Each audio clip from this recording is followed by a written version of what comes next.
झालं असं त्याच दंडकारण्यामध्ये आणि भिल्ल समाजाची एक कन्या जिचं नाव शबरी आहे आणि ती शबरी अहोरात्र भगवान परमात्म्याचं नामस्मरण करायची.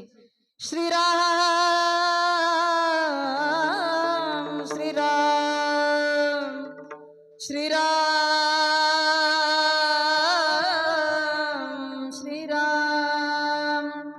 श्रीराम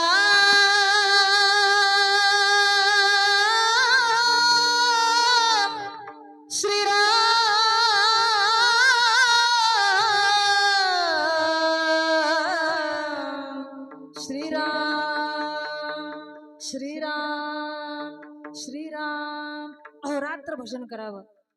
आणि एक दिवसाचा प्रसंग आहे.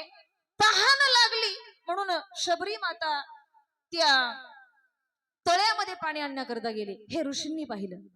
पाहिल्यानंतर लक्षामध्ये आलं की कोण कुठलीही वयस्कर बाई किंवा स्त्री आणि हिनं पाणी या तळ्यातलं घेतल्यामुळं ते पाणी बाटलं गेलं, अशुद्ध झालं.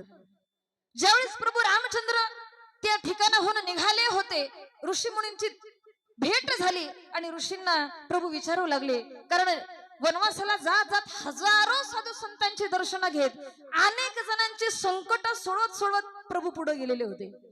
त्या ऋषींना प्रभू विचारतायत, या अरण्यामध्ये तुम्हाला कशाची भीती आहे का? कशाची कमी आहे का? तुमचं बरं चाललंय का? हा प्रश्न ज्यावेळेस विचारतायत त्यावेळेस ऋषी मुनी सांगू लागले की प्रभू सगळं व्यवस्थित आहे, पण एका गोष्टीची कमतरता अशी आहे, या अरण्यामध्ये कुठं अन्न मिळत नाही असं नाही. फळं कंदमुळं आम्हाला जितकं पाहिजे त्या आवश्यकतेपुरतं सगळं मिळतं, पण प्रश्न असा आहे इथं मात्र पाणी पिण्याचं साधन नाही. प्रभू सांगू लागले, पाणी पिण्याचं साधन नाही, इथं तर मोठं तळ आहे.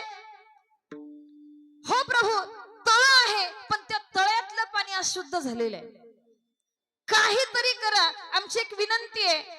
आम्ही आणि त्या तळातलं पाणी घेऊन तुमच्या चरणाचा स्पर्श त्या पाण्याला करा आणि ते पाणी त्या तळ्यामध्ये टाकल्यानंतर ते पाणी पवित्र होईल आणि शुद्ध होईल.